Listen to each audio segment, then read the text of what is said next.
अनुशेन तु राज्येन किन्तस्य जगदीशितुः यस्य भ्रूभंगमात्रेण त्रिलोकी नश्यति क्षणात्। जिन्हें स्वराज्य सुख का, ब्रह्म सुख का अनुभव हो रहा है, जो सच्चिदानंद घन है और जिनसे बढ़कर आनंद और किसी को नहीं है, उन परमात्मा के लिए एक मनुष्य राज्य में क्या रखा हुआ है। उस जगदीश्वर के लिए उनके तो भ्रूभंग मात्र से क्षण भर में त्रिलोकी का नाश हो जाए, जिनके अनुग्रह मात्र से इंद्र की लक्ष्मियां बनती बिगड़ती रहती हैं, वो सारी महासृष्टि जिनकी माया, जिनकी लीला मात्र है, उनके लिए ये मर्त्यलोक का राज्य क्या है।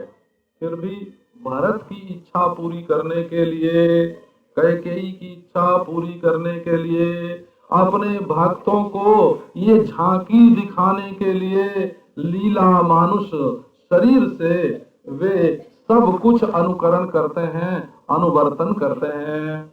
अब इसके बाद राज्याभिषेक की तैयारी होती है, तो वो आपको सायंकाल सायंकाल जल्दी आ जाएगा राज्याभिषेक। ओम शांति शांति शांति।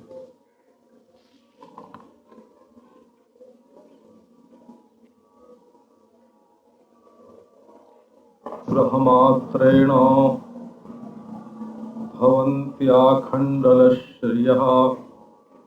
लीला सृष्ट महासृष्टेः यदेतद् रमापतेः तथा विभजतां नित्यं कामपूरविधित्सया लीला मानुषदेहेन सर्वमप्यनुवर्तते। भगवान शंकर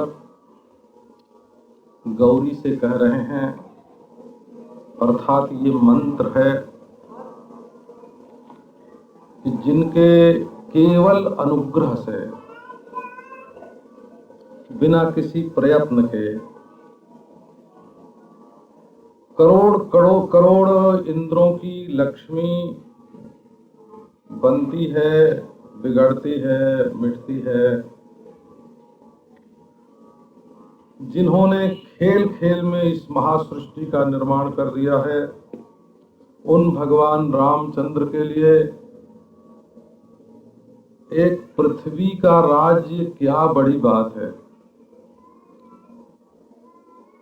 फिर भी जो लोग उनकी भक्ति करते हैं, उनसे प्रेम करते हैं, उनका मनोरथ पूर्ण करने के लिए भगवान लीलया मनुष्य शरीर से राजा भी बनते हैं, लोगों को ध्यान की मूर्ति देने के लिए, लोगों के चरित्र का अनुसंधान लोगों को करने को मिले, इसके लिए ये उनकी एक करुणा है कि राजा बनकर, चक्रवर्ती सम्राट बनकर सिंहासन पर बैठते हैं। उनके स्वरूप की दृष्टि से ये कोई बड़ी बात नहीं है। अब भरत की आज्ञा हुई शत्रुघ्न को। शत्रुघ्न ने एक बड़ा निपुण बाल संवारने वाला बुलाया, श्मश्रु कृंतका नाई, जो दाढ़ी मूछ बढ़िया बनावे। हाँ, कृति कर्तने कृंतति, कृति कृंतका। और अभिषेक के लिए सब सामग्री मंगाई गई, परंतु राम ने कहा कि ऐसा नहीं होगा कि सबसे पहले मैं स्नान करूं। पहले भरत स्नान करें, श्रृंगार करें, फिर महात्मा लक्ष्मण क्षौर करावें, स्नान करें, श्रृंगार करें, उसके बाद सुग्रीव, उसके बाद विभीषण। जब सब पहले स्नान कर चुकेंगे तब हम करेंगे। ये भगवान राम की शालीनता, उनका शील स्वभाव। हमारे एक बड़े बूढ़े थे, वो घर के जब तक बच्चे खाए न ले तब तक खाते नहीं थे, सबसे अंत में घर में वही खाते थे। और उनके समय में 75 आदमी उनके घर में हो गए थे। और सबकी रोटी एक साथ बनती थी, सब एक साथ खाते थे। क्योंकि जब तक वो सबकी गिनती नहीं कर लेते थे कि किसने खाया किसने नहीं, तब तक स्वयं खाते नहीं थे। तो बड़े बूढ़ों का स्वभाव ही ऐसा होता है, पहले छोटों को आगे करते हैं। अब इसके बाद जटा का संशोधन हुआ, बाल संवारे गए, स्नान किया और चित्र विचित्र अनुलेपन शरीर में लगाया गया, अंगराग माला पहनी, बहुत कीमती वस्त्र पहनाया गया और उनकी लक्ष्मी चमकने लगी। रामचंद्र की सेवा करने में लक्ष्मण और भरत स्वयं लगे। उन्होंने सेवक से उनकी सेवा नहीं करवाई और सीता जी की सेवा जो बड़ी बड़ी रानियां महारानियां वहां आई हुई थीं, उन्होंने स्वयं किया। बड़े बहुमूल्य वस्त्राभूषण से उनका श्रृंगार हुआ। इसके बाद कौशल्या जी ने स्वयं, जो बानर पत्नियां किष्किंधा से आई थीं, उनका स्नान श्रृंगार उन्होंने करवाया, क्योंकि वो बारंबार उनका हृदय भर आता था कि इन्हीं बानरों के सहयोग से, सहायता से, जहां भरत नहीं लक्ष्मण नहीं, जहां भरत नहीं शत्रुघ्न नहीं, जहां राज्य का कोई सैनिक नहीं, वहां इन्हीं बानरों ने हमारे पुत्र की सहायता की है। आनंद से भरकर जसोदा फूली फूली फिरें, कौशल्या आनंद से भरकर कौशल्या फूली फूली फिरें, पुत्र वत्सला ततः स्यंदनमादाय। इसके बाद शत्रुघ्न की आज्ञा से सुमंत्र जी रथ लेकर आए, बड़ा चमकदार रथ। रामचंद्र रथ पर बैठे, सुग्रीव, युवराज अंगद, हनुमान, विभीषण सब के सब स्नान करके दिव्यांबरधारी, दिव्याभरण भूषित होकर राम के पीछे पीछे चले। बड़े बड़े रथ, घोड़े, हाथी, सुग्रीव की पत्नियां, सीता, ये सब के सब सवारी में अयोध्या जी के लिए चली। जैसे देवताओं से घिरे हुए इंद्र चलते हैं, वैसे घोड़े के रथ पर बैठे हुए श्री रामचंद्र आगे चले और श्री अयोध्या जी की ओर। उस समय भरत सारथी का काम कर रहे थे और शत्रुघ्न ने रत्न दंड श्वेतात पत्र, श्वेत छत्र जिसमें रत्नों का डंडा लगा हुआ था, उसको शत्रुघ्न ने ले रखा था। लक्ष्मण चमर कर रहे थे और शत्रुघ्न जो हैं वो चामर कर रहे थे।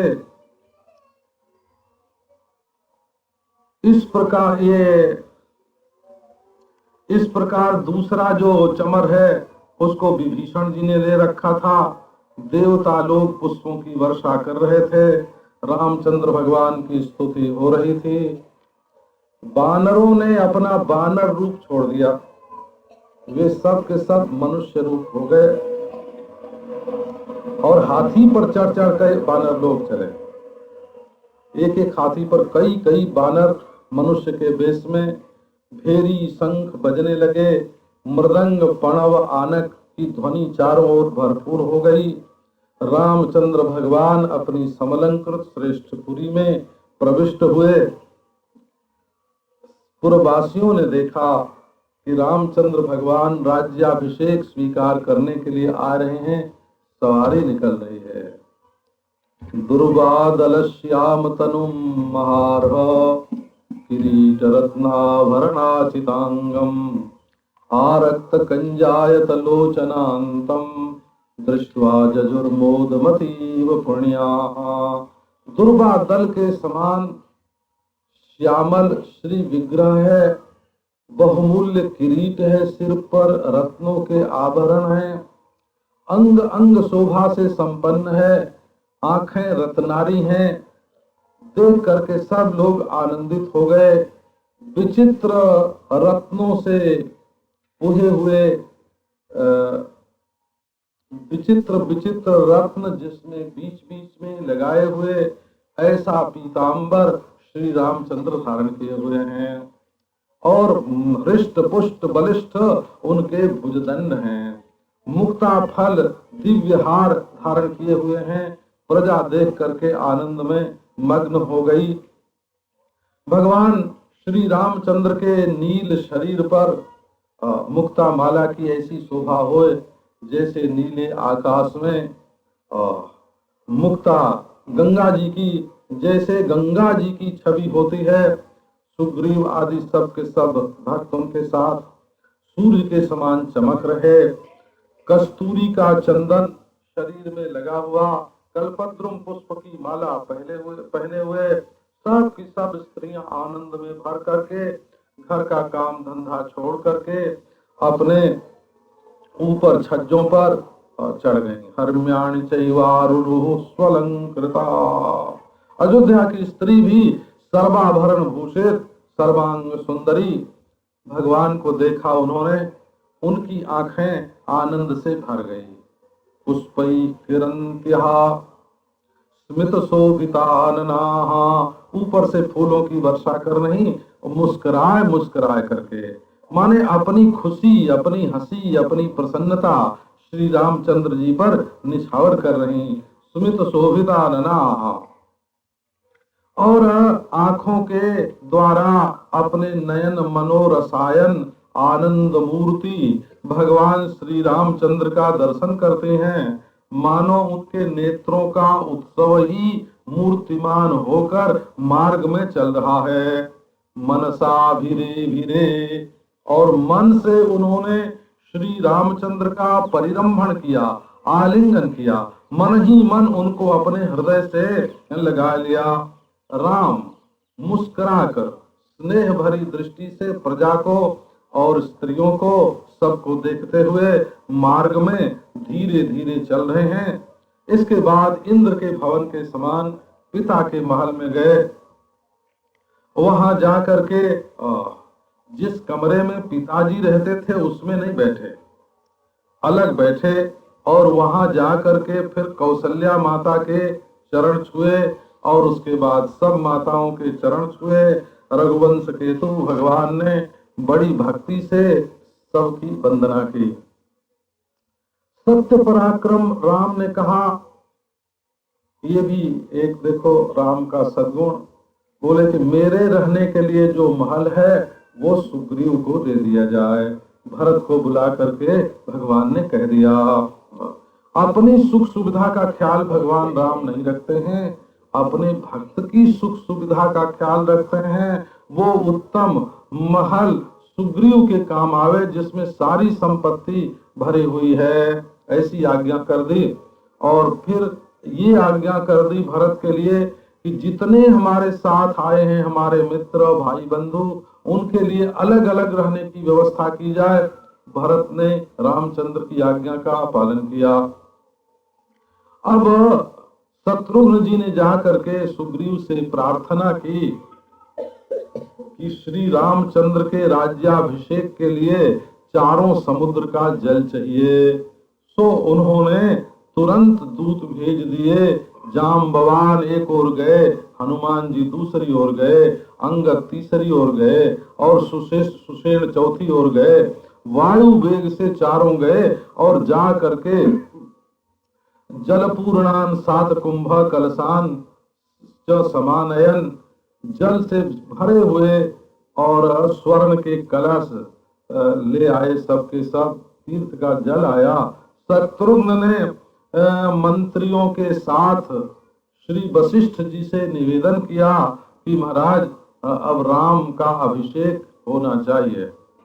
अब तो वृद्ध वशिष्ठ बड़े संयमी, बड़े नियम पालन करने वाले, विद्या वयो वृद्ध, ज्ञान वृद्ध, गुण वृद्ध ब्राह्मणों के साथ उन्होंने श्री रामचंद्र भगवान को रत्नमय सिंहासन पर बैठाया सीता के सहित। सीता रामचंद्र दोनों रत्नमय सिंहासन पर बैठे। वशिष्ठ, वामदेव, जावाली, गौतम, वाल्मीकि ये सब आकर श्री रामचंद्र भगवान का अभिषेक करने लगे। कुशाग्र तुलसी युक्त पुण्य गंध जलैर मुदा। कैसे अभिषेक होता है कि पुण्य सुगंधित तीर्थों का जल है और उसमें तुलसी भी पड़ी हुई है और उसको कुश के नोक से उठा करके वे श्री रामचंद्र जी के ऊपर अभिषेक कर रहे हैं, जैसे वसु इंद्र का अभिषेक कर रहे हों। बड़े बड़े ऋत्विज, श्रेष्ठ ब्राह्मण, कन्याएं, मंत्री सब औषधि के रस, सर्वौषधि और उनके द्वारा उन्होंने आकाश में स्थित होकर देवताओं ने भी श्री रामचंद्र का अभिषेक किया। चारों लोकपाल स्तुति करने के लिए आए और नारद उस समय छत्र लेकर के छत्रन जग्राह शत्रुघ्न ने छत्र ग्रहण किया। वो श्वेत वर्ण का छत्र था और सुग्रीव और विभीषण इन दोनों ने श्वेत चमर ले लिया और वायु ने आकर के कांचनी माला, सोने का हार अर्पण किया रामचंद्र को इंद्र की प्रेरणा से। उसमें सब रत्न लगे हुए थे और मणि कांचन से भूषित था। तो स्वयं इंद्र ने भी आकर के भगवान श्री रामचंद्र को हार पहनाया। देवता और गंधर्व गान करने लगे, अप्सराएं नाचने लगी, देवताओं की दुंदुभियां बजने लगी और पुष्प वृष्टि, आकाश से पुष्प वृष्टि होने लगी। दुर्वा नव दुर्वा दलश्याम और कमल लोचन रवि कोटि प्रभा युक्त किरीट से विराजित, कोटि कंदर्प लावण्य, पीतांबर से ढके हुए, दिव्याभरण संपन्न, दिव्य चंदन लेपन, हजारों सूर्य के समान उनकी ज्योति, दो हाथ, ये चतुर्भुज रूप का ध्यान नहीं है, द्विभुज मूर्ति और रघुनंदन। उनकी बाईं ओर श्री सीता जी महाराज बैठी हैं, जैसे मरकत मणि के साथ कांचन मणि विराजमान हो, सारा आभरण धारण किए हुए। बाईं गोद में वामांक भगवान श्री रामचंद्र के हैं, उनके हाथ में रक्त कमल है। रक्तोत्पल कराम भोजाम बामे नालिंग संस्थिताम, और बाईं ओर से आलिंगन करके बैठी हुई हैं, सर्वातिशय शोभा से युक्त हैं। सब लोग देखकर भक्ति से गदगद हो गए। उसी समय उमा सहित शंकर भगवान आए और सब देवताओं के साथ उन्होंने श्री राम भगवान की, सीताराम की स्तुति की। नमोस्तु रामाय सशक्तिकाय नीलोत्पल श्यामल कोमलाय किरीटहारांगद भूषणाय सिंहासनस्थाय महाप्रभाय त्वमादि मध्यांत विहीन एकः सृजस्यवस्यत्सि च लोकजातम् स्वमायया तेन न लिप्यसे त्वं जत्स्वे सुखे जस्ररतो नवद्यः। सीता समेत श्री रामचंद्र को नमस्कार है। नीलोत्पल श्यामल कोमल रामचंद्र को नमस्कार है। किरीट आरांगद भूषण श्री रामचंद्र को नमस्कार है। सिंहासन पर विराजमान महाप्रभा संपन्न श्री रामचंद्र को नमस्कार है।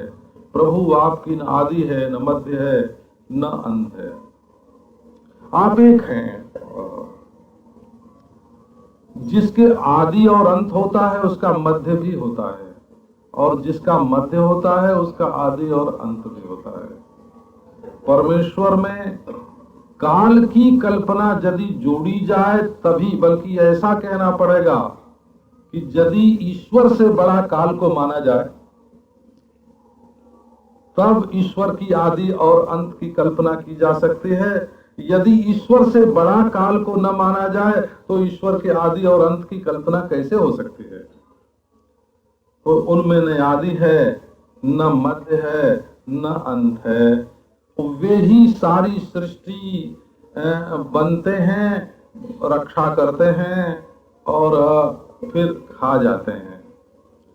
और कहीं भी सृष्टि के साथ माया से उनका लेप नहीं होता है। परमानंद घन है और परमानंद में मग्न है और माया आदि दोषों से रहित हैं।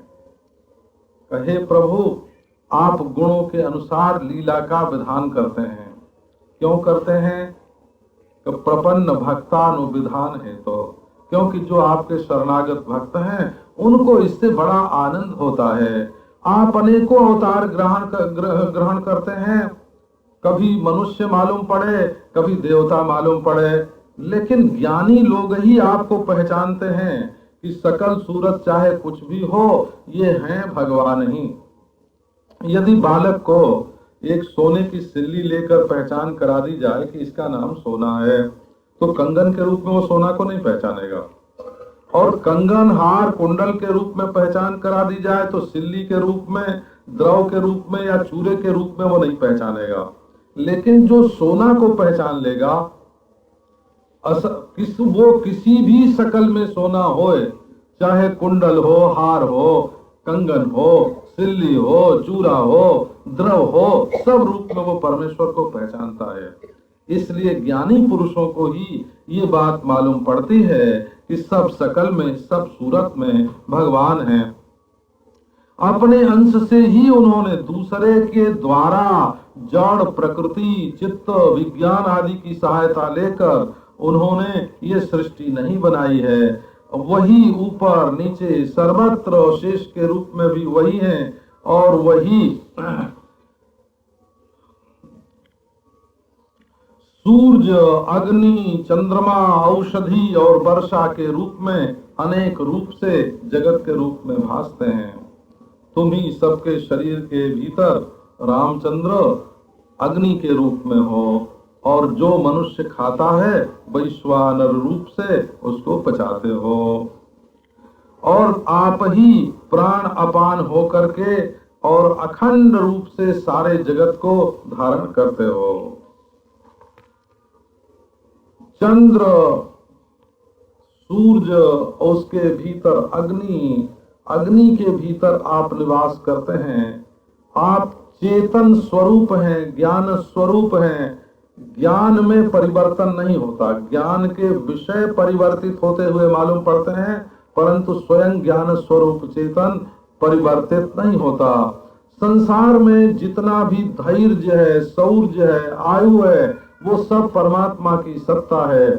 विरंची, शिव, विष्णु के भेद से, काल, कर्म, चंद्रमा, सूर्य के विभाग से और नाना प्रकार के वादी जो आपस में वाद विवाद करते हैं अलग अलग, ईश्वर के संबंध में सबको सब कुछ कहने का अधिकार है।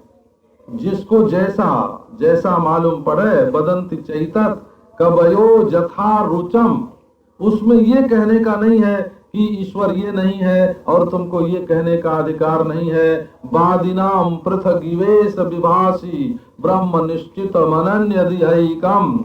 वाद विवाद जो वादी हैं, प्रतिवादी हैं, उनको आप अलग अलग मालूम पड़ते हैं। आप तो निश्चित ब्रह्म स्वरूप हैं, आपके सिवाय दूसरी कोई भी वस्तु नहीं है। जैसे आप मत्स्यादि के रूप में, मत्स्य, कच्छप, वराह, नृसिंह का जैसे रूप धारण करते हैं, वैसे ही ये संपूर्ण प्रपंच का रूप भी आपने धारण किया है। मत्स्यादि रूपेण जथा त्वमेव कहा श्रुतौ पुराणे सुचलोक सिद्धा तथैव सर्वं सदसद विभागा त्वमेव नान्यद् भवतो विभाति। जब मछली कछुआ होने से ईश्वर में भेद नहीं होता, तो मिट्टी पानी आग होने से ईश्वर में, स्त्री पुरुष होने से ईश्वर में विभाग कैसे हो जाएगा? तो जो कुछ इस सृष्टि में कभी पैदा हुआ और पैदा होगा आगे चल के, जो है और होगा, जो दिखता है और जो नहीं दिखता है, वो सब परमात्मा का स्वरूप है। यद यद समुत्पन्नम अनंत सृष्टौ उत्पत्स्यते जच्च भवच्च भवजच्च न दृश्यते स्थावर जंगमादौ त्वया विनातः परतः परस्त्वम। सृष्टि में जो कुछ भी दिखाई पड़ता है वो तुम्हारे सिवाय और कुछ नहीं दिखाई पड़ता है, तुम ही सर्व रूप में दिखाई पड़ते हो। और इस विज्ञान के सिवाय राग द्वेष की आत्यंतिक निवृत्ति के लिए दूसरा कोई विज्ञान ही नहीं है। यदि ईश्वर अंतर में हो तो बाहर से द्वेष हो जाएगा, यदि ईश्वर निराकार हो तो साकार से द्वेष हो जाएगा, यदि ईश्वर साकार ही हो तो निराकार से द्वेष हो जाएगा।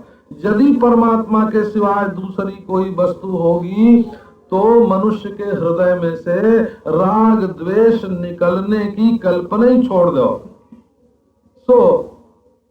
जो लोग तुम्हारे तत्व को नहीं जानते हैं वही लोग तुमसे सिवाय दूसरा तत्व स्वीकार करते हैं, माया में भटकते हैं। जिनका मन तुम्हारे भक्त की सेवा करके निर्मल हो गया है उनको एक परम तत्व का भान होता है। ब्रह्मा आदि को भी आपके स्वरूप का पता नहीं है, क्योंकि बहिरर्थ भावा, वे बाहर की वस्तुओं को सच्ची समझते हैं। भागवत में भी ये बात बारंबार आती है। जो बाहर की वस्तुओं को सच्ची समझते हैं वो अंतर को देख नहीं पाते और एक अधिष्ठान स्वप्रकाश परमात्मा ही सब कुछ है ये समझ नहीं सकते। इसलिए विद्वान लोग जो हैं वो तुम्हारे इसी रूप का भक्ति से भजन करते हैं और मुक्ति को प्राप्त करते हैं। काशी जी ये भगवान शंकर ने कहा कि मैं तो महाराज आपका नाम लेकर कृतार्थ हो गया और दिन रात भवानी के साथ काशी में रहता हूँ, और जो मरने वाले लोग हैं यहाँ उनकी मुक्ति के लिए आपके नाम राम का मैं उपदेश करता हूँ। ये जो अनन्य भक्ति से इस स्तोत्र का श्रवण गान लेखन करता है उसको सब सौख्य की प्राप्ति होती है और आपके पद की प्राप्ति होती है। अब पूजा तो हो गई है, और कुछ कर बस अब राज्याभिषेक हो रहा है, करो पूजा कर लो। राज्याभिषेक में ही तो शंकर जी बोल रहे हैं प्रथम तिलक वशिष्ठ मुनि की ना।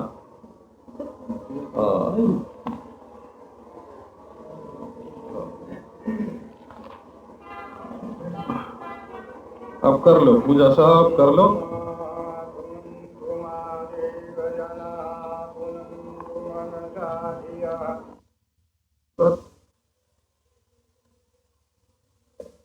और गौरी शंकर दोनों सीताराम भगवान की स्तुति कर रहे थे। सिंहासन पर विराजमान अभिषिक्त राम। इंद्र जी बोले कि महाराज ब्रह्मा जी ने ऐसा वर दे दिया इस राक्षसाधि रावण को कि उसने हम लोगों का सब सुख ही छीन लिया। आपकी कृपा से ये दुष्ट राक्षस मारा गया और हमारा सब सुख मिल गया। देवताओं ने कहा कि हमारे तो यज्ञ का भाग ही ले लिया था महाराज। ब्राह्मण लोग जो कुछ हम देवताओं के नाम से इंद्राय स्वाहा कह के अर्पित करते थे, वरुणाय स्वाहा, पूषणे स्वाहा, तो सब इसने हरण कर लिया था। अब हमको फिर से पहले की तरह यज्ञ में भाग मिलेगा, ये आपकी कृपा है। पितरों ने कहा कि हमारे जो बाल बच्चे पिंडदान करते थे इनको ये ले लेता था रावण बलपूर्वक, तो अच्छा किया महाराज आपने इसको मारा। जक्षों ने कहा कि महाराज इसने हम लोगों को बेगार के काम में लगा दिया था। काम तो बहुत कर्मण्यने नाभियुक्ता बहावो दशाच्यम बला दुख युक्ता। ये महाराज हम लोगों को बेगार में पालकी में लगाता था ये दुरात्मा रावण। अच्छा किया आपने प्रभु कि हमें इसके दुख से छुड़ा दिया। गंधर्व लोग कहते कि हम लोग तो महाराज संगीत में निपुण और आपके कथामृत का गान करते थे और आनंदामृत में डूबे रहते थे, परंतु इसने तो हम लोगों का सब छुड़ा लिया और छीन लिया, तो अब उसी को हम लोग गाने बजाने लगे थे महाराज। तो आपने अच्छा किया, हमारी रक्षा की, इस दुष्ट को मार दिया। इस प्रकार महोराग सिद्ध किन्नर मरुदगण पशु मुनि गौ गुज्जर पक्षी प्रजापति अप्सरोगण सबने आ करके रामचंद्र भगवान के चरणों में प्रणाम किया, उन्हें भेंट दी, उनके परमानंद स्वरूप को देखा, अलग अलग सबने स्तुति की और राम से विदा होके अपने अपने स्थान में ब्रह्म रुद्रादि गए। सब राम की प्रशंसा करें और उनकी लीला का ज्ञान करें और उनके अभिषेकार्द्र स्वरूप का, जिसमें अभिषेक की बूंदें पड़ी हुई हैं रामचंद्र के शरीर पर, उसका ध्यान करें और सिंहासनस्थ भगवान श्री रामचंद्र को अपने हृदय में विराजमान करें। हे वाद्येषुध्वनस्तु प्रमुदित हृदयैर् देववृन्दैः सुवद्भिः वर्षद्भिः पुष्पवृष्ट्यं दिवि मुनिनिकरैरीड्यमानः समन्तात् रामः श्यामः प्रसन्नस्मितरुचिरमुखः सूर्यकोटिप्रकाशः सीता सौमित्रिवातात्मज मुनिहरिभिः सेव्यमानो विभाति। कहते हैं देखो, राज सिंहासन पर बैठे हुए भगवान श्री सीता रामचंद्र, आकाश में बाजे बज रहे हैं, आनंद से देवता लोग स्तुति कर रहे हैं, पुष्पों की वर्षा हो रही है और मुनिगण आकाश में भगवान की स्तुति कर रहे हैं। राम, सांवरे राम, मुख पर प्रसन्नता है, मुस्कान है, बड़ा रुचिर, बड़ा सुंदर मुख है, चमाचम जगमग जगमग हो रहा है।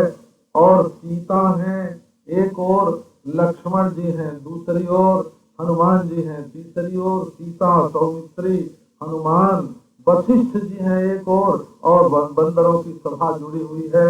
ऐसे राज सिंहासन पर बैठे हुए भगवान रामचंद्र हमें दर्शन दे रहे हैं। सेव्यमानो विभाति, हमको अभी अभी दर्शन दे रहे हैं, ऐसा दर्शन हो रहा है। जब इस प्रकार रामचंद्र भगवान का राज्याभिषेक हुआ, सारी दुनिया सुख में डूब गई। धरती पर सब अन्न अपने आप होने लगे, सत्य संपन्न हो गई और वृक्षों में फल लग गए और गंधहीन जो पुष्प हैं वो सुगंध वाले हो गए। अब तो भगवान श्री रामचंद्र ने दान किया। संपदा का फल ही इसमें है कि वो दूसरों के काम आवे। जो दूसरों के काम ना आवे तो अपने काम आवे, तो अपने काम भी न आवे और रखी रखी नष्ट हो जाए तो वो संपदा किस काम की। उन्होंने घोड़े गाय, तो पहले ब्याई हुई गाय लाखों दान की, सैकड़ों बैल दान किए ब्राह्मणों को और 30 करोड़ सुवर्ण की मुद्रा ब्राह्मणों को दान की। वस्त्राभरण रत्न, ये महाराज इनको यदि दान न किया जाए, जब दान बंद हो जाता है तब वेद शास्त्र का स्वाध्याय और यज्ञ जागादि का अनुष्ठान भी बंद हो जाता है। क्योंकि जब ब्राह्मण लोग देखते हैं इस विद्या को तो कोई पूछने वाला नहीं है, तो राजा का ये कर्तव्य होता है कि वो ब्राह्मणों की जीविका का ध्यान रखे जिससे वो सुखी रहें। अब सूर्य के समान चमकीली रत्नमयी माला भगवान श्री रामचंद्र ने सुग्रीव को दिया, बड़े भक्त वत्सल, और अंगद को अंगद दिए बाजूबंद, और सीता जी को भगवान श्री रामचंद्र ने बड़े प्रेम से हार पहनाया। तो जनक नंदिनी श्री सीता जी ने बड़े प्रेम से वो हार अपने कंठ में से निकाल लिया और चारों ओर देखने लगी, बारंबार देखें। तो श्री रामचंद्र भगवान जो है वो इशारे को समझते हैं। राम सामाह वैदेहीं इंगितज्ञो विलोकयन्, वैदेही तुम जिसके ऊपर प्रसन्न हो उसको ये हार दे दो। तो श्री सीता जी ने हनुमान जी को बुलाया और श्री रामचंद्र के सामने वो हार दे दिया। हनुमते ददौ हारम पश्यतो राघवस्य च। अब हनुमान जी ने वो हार माता का प्रसाद समझ करके अपने हृदय में धारण कर लिया। वो तोड़ने वाली जो बात है ना, एक एक मन का तोड़ा और उसमें भगवान का नाम निकला, तो वो बात यहाँ नहीं है। हनुमान जी ने उसको धारण कर लिया और भगवान रामचंद्र इससे बड़े प्रसन्न हुए। उन्होंने संतुष्ट होकर के कहा, हनुमान मैं तुम्हारे ऊपर बहुत प्रसन्न हूँ, तुम जो चाहो सो मुझसे वर मांग लो। जो देवताओं के लिए दुर्लभ है वो भी मैं तुमको दे सकता हूँ। हनुमान ने नमस्कार किया, बोले महाराज हम यही मांगते हैं, एक चीज आपसे मांगते हैं कि त्वं नाम स्मरतो राम न तृप्यति मनो मम। मैं आपके नाम का स्मरण करता रहता हूँ, राम राम राम, तो मेरा मन कभी तृप्त नहीं होता। इसलिए ये सदा सर्वदा नाम ही हमारे मुख से निकले, और जब तक आपका नाम विश्व में रहे तब तक मैं भी धरती पर रहूं। अतः स्वनाम सततम स्मरन् स्थास्यामि भूतले, यावत् स्थास्यति ते नाम लोके तावत् कलेवरम। जब तक सृष्टि में महाराज आपका नाम रहेगा तब तक ये मेरा शरीर भी रहे। मम तिष्ठतु राजेंद्र बरोयम में भिकांक्षिता। ये नहीं कि हम आपके साथ चलेंगे। देखो अब रामचंद्र तो चाहते हैं कि हनुमान जी हमेशा रहें, तो भगवान को ये भी चाहना पड़ेगा कि हमारा नाम भी हमेशा रहे, क्योंकि हमारा नाम नहीं रहेगा तो हनुमान जी नहीं रहेंगे, और भगवान हनुमान जी न रहेंगे तो चाह ही नहीं सकते। इसलिए राम ने कहा, अच्छा ऐसा ही हो तो मुक्त हो करके, जीवन मुक्त हो करके आनंद से रहो। कल्पांत में मेरा सायुज्य प्राप्त होगा, इसमें संदेह नहीं। जानकी जी बड़ी प्रसन्न हुई और बोली कि देखो हनुमान, तुम जहाँ रहोगे वहाँ मेरी आज्ञा से सारे भोग अपने आप उपस्थित होंगे।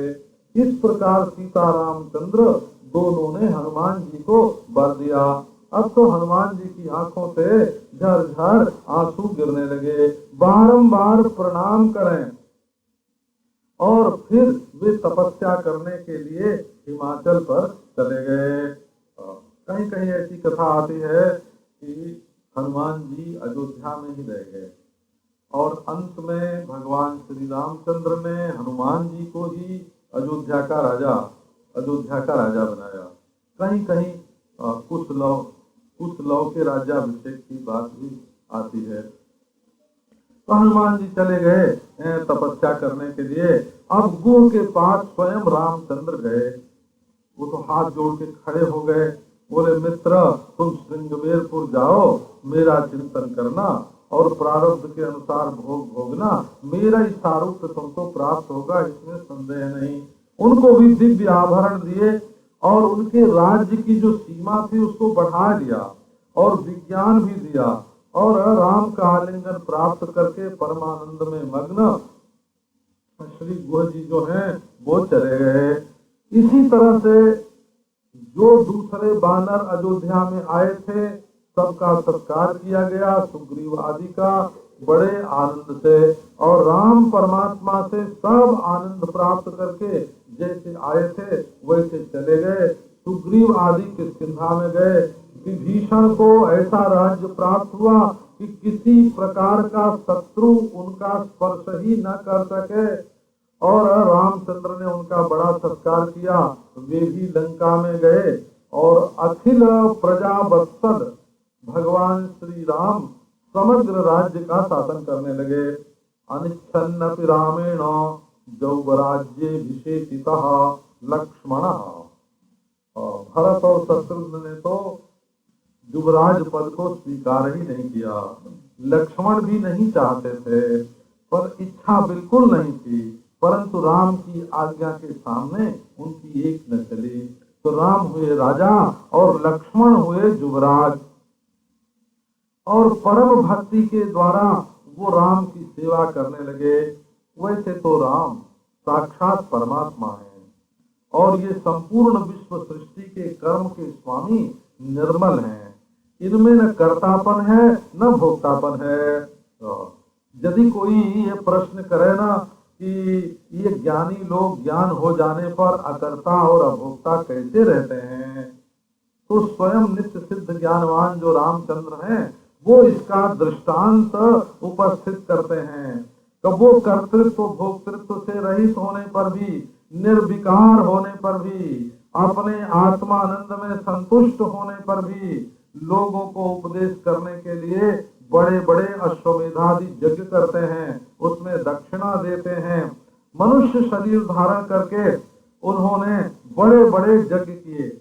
रामचंद्र के राज्य में न पर्यदेवन विधवा न च व्याल कृतम भयम, कोई विधवा नहीं होती थी। रोवे कहाँ से, वहां विधवा की आवाज कभी सुनाई नहीं पड़ी, और कभी किसी को सांप नहीं काट गया, और कभी किसी को कोई रोग नहीं हुआ। कोई डरता नहीं था राम के राज्य में, बुरा काम करे सो डरे।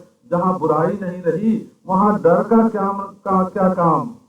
तो लोके दस्यु भयम नास्ति अनर्थो नास्ति कश्चन, चोरी चमारी का, डाकूपने का कोई भय नहीं था, कोई अनर्थ नहीं था।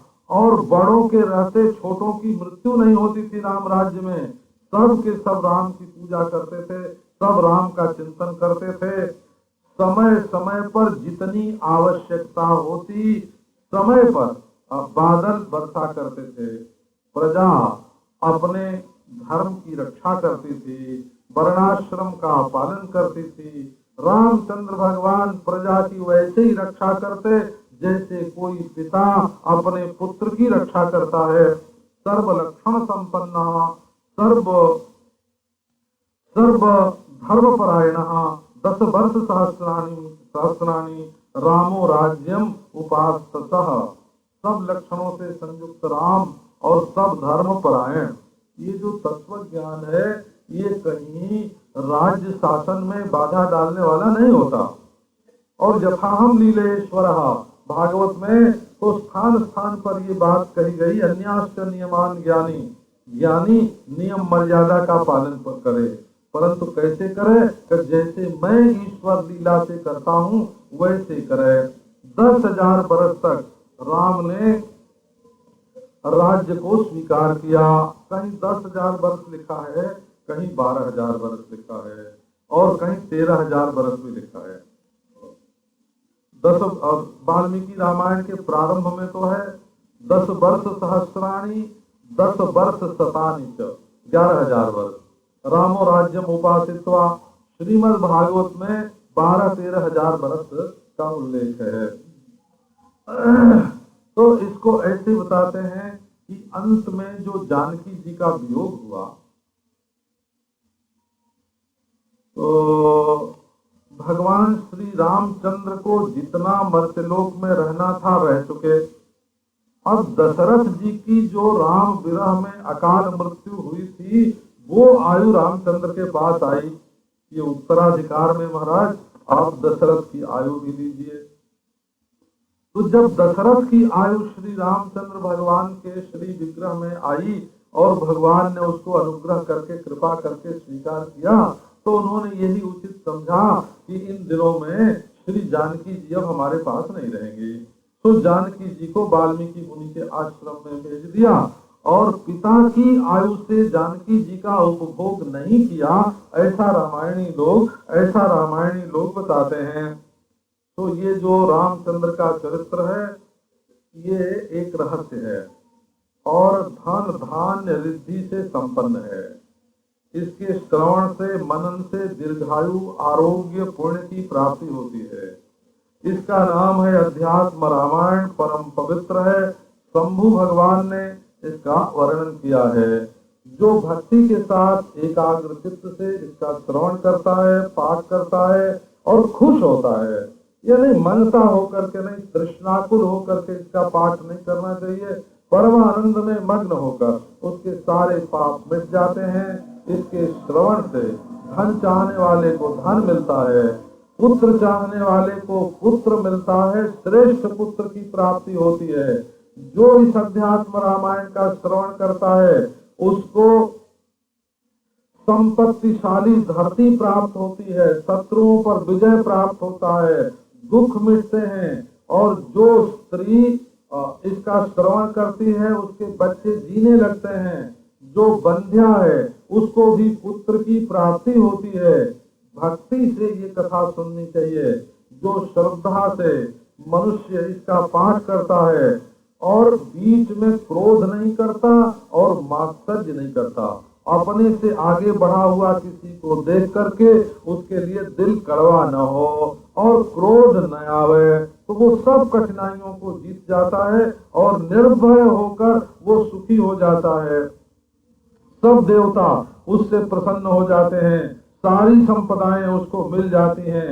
रजस्वला स्त्री भी इस रामचरित्र को सुने। रजस्वला वाह यदि राम तत्परा शृणोति रामायण में तदाहृतः। रजस्वला स्त्री भी यदि इस रामायण का श्रवण करे तो उसको श्रेष्ठ पुत्र की, चिरायु पुत्र की प्राप्ति होती है। वो पतिव्रता लोक पूजिता हो जाती है। जो भक्ति से इसकी पूजा करके रोज नमस्कार करते हैं उनके सारे पाप मिट जाते हैं।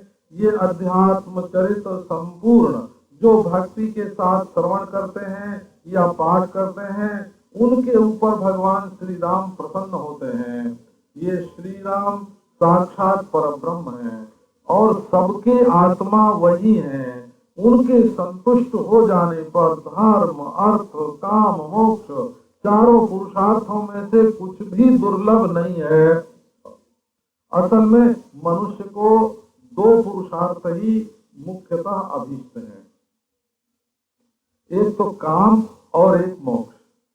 इस लोक में परलोक में वो कामना की पूर्ति चाहता है और यदि वैराग्यवान हुआ तो मुक्ति चाहता है। अब इनमें इस लोक में जो कामना है और परलोक में जो कामना है उसकी पूर्ति के लिए अर्थ की आवश्यकता होती है। तो अर्थ का उपयोग है काम पुरुषार्थ की पूर्ति में अथवा अंतर धर्म में, तो अंतःकरण शुद्धि के लिए धर्मानुष्ठान में, और धर्म पुरुषार्थ जो है वो अंतःकरण की शुद्धि में उपयोगी है।